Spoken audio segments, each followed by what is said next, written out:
Bonjour, bienvenue sur Espace Passion Parfum avec Isa. Aujourd'hui, en cette journée pluvieuse, on va parler de Pendaligons, une vieille maison de parfum britannique créée en 1870 par le barbier William Henry Pendaligons. La maison, le salon de barbier était situé juste à côté des bains turcs. Pendaligons devient rapidement le symbole de la parfumerie au temps de la reine Victoria. Elle compte à ce moment dans sa clientèle une grande partie de l'aristocratie et de la famille royale. Le parfum que je vais vous présenter aujourd'hui, bien, c'est Alfetti de Pendaligons. C'est un parfum boisé oriental qui a été paru en 2015. Le nez est Christian Provenzano. Alfetti, bien, vous allez voir son flacon, il est luxueux. Les flacons de Pendaligons, ce sont toujours de très beaux flacons.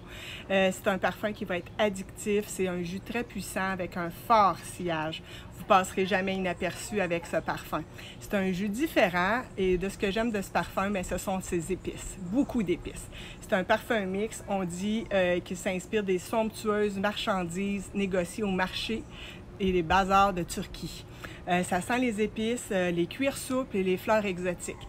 Le nom de ce parfum provient d'un village turc où les roses noires poussent dans des conditions très difficiles et les conditions climatiques font qu'elles sont plus sombres, mystérieuses et uniques. En tête, ce que j'aime, là, c'est qu'on a de la bergamote, du pamplemousse et les notes vertes. Les notes vertes sont vraiment extraordinaires. Il y a de la cardamome et de la cannelle. Moi, quand il y a de la cardamome dans un parfum, c'est sûr que ça m'intéresse toujours. On retrouve aussi du safran, des feuilles de cyprès et de l'armoise. En cœur, nous avons bien du jasmin, de la rose de Bulgarie, de la noix de muscade, encore des épices comme j'aime, de la lavande et du muguet. En fond, nous avons du cèdre, du cuir, du oud, du bois de santal, de l'ambre, du musc, de la fève tonka et de la vanille. C'est un parfum avec beaucoup d'éléments, mais par contre, ils sont vraiment bien équilibrés, bien dosés. Alors, ça fait un jus très qualitatif.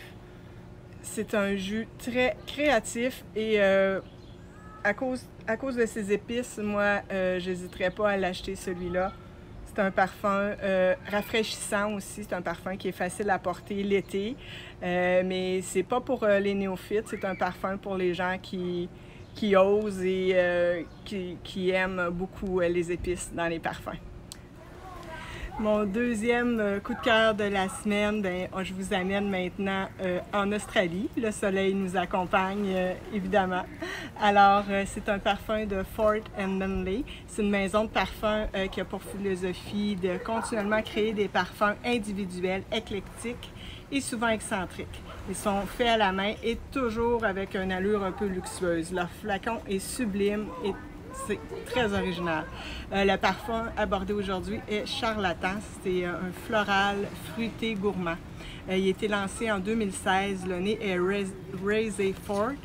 Les notes de tête, bien, dans ce parfum, il y a la séductrice poire qui est là, comme si elle était trempée dans du chocolat noir. C'est un chocolat qui est riche, enveloppant, mais pas trop sucré. En cœur, dans le cœur du parfum, on va retrouver le côté exotique et gothique de la rose de Damas, du jasmin, mais le jasmin ne va pas prendre le dessus sur la rose. C'est vraiment la rose qu'on sent le plus. Il va y avoir de la vanille et des trèfles. Et en fond, on a le côté cuir qui va être amené par l'osmanthus et il va y avoir le côté crémeux du santal d'Australie. Il va y avoir de l'ambre et de la vanille. C'est un parfum qui est vraiment enivrant, c'est liquoreux. C'est un parfum qui a une très bonne longévité. Le sillage, au début, est assez puissant, il diminue un peu, mais la longévité, elle est très bonne. C'est une maison de parfum qui vaut vraiment le détour. Je suis très intéressée à découvrir le reste de cette maison. Donc, Charlatan de Fort & Manley. Je crois que c'est un très beau parfum pour les gens qui aiment les gourmands. N'hésitez pas à aller le sentir. Au revoir!